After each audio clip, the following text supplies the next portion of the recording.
ಹೆಣ್ಣುಗಳಂದರೆ ಈಗಿರಬೇಕು. ನಿಮ್ಮ ನೋಡಿ ಕಲಿಬೇಕು.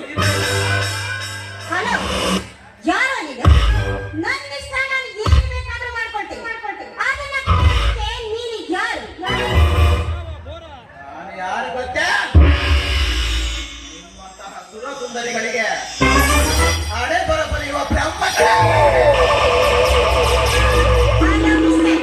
ನೋಡಿ, ಹದಿನೆಂಟ ಹರೆಯದ ಹೆಣ್ಣು ನಿನ್ನ ಮುಂದೆ ನಿಂತಿದ್ದಾಳೆ ಅಂತ ಅನವಸರವಾದ ಮಾತುಗಳನ್ನ ಆಡೋದು ಬೇಕಾಗಿಲ್ಲ. ಹಲೋ ಹಲೋ ಎಂದು ಎಚ್ಚರಿಸುವ ಹರೆದ ಹುಡುಗಿ. ಹಲೋ ಎನ್ನಲು ನಾನೇ ನಿಮ್ಮ ಮನೆಯಲ್ಲಿರುವ ಫೋನೆಲ್ಲ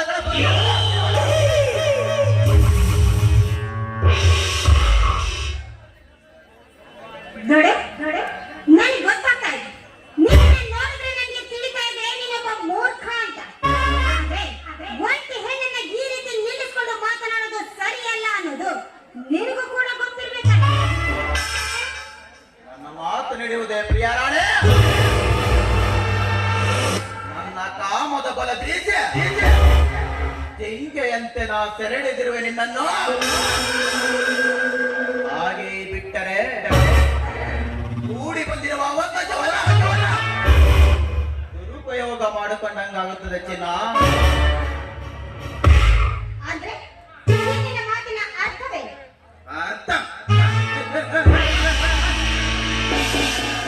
ಅರ್ಥಾನರ್ಥಗಳನ್ನು ಹೇಳುತ್ತಾ ಹೋದರೆ ಸಮಯ ವ್ಯರ್ಥವಾಗುತ್ತದೆ ಪ್ರಿಯ. ಇಂದು ರಥೆಯಂತೆ ಮೈ ತುಂಬಿ ಬಳಸುತ್ತಿರುವ ನಿನ್ನ ಬಣ್ಣ ನನ್ನ ಮೈಮನ ಆತರಿಯುತ್ತದೆ. ದೇಹ ಸ್ವಾರ್ಥಕ್ಕಾಗಿ ಬಾರ. ದೂರ ಸೈನ್ಯಕ್ಕೆ ಮಾತಾಡೋ ಕಾಡು ಮೃಗವೇ.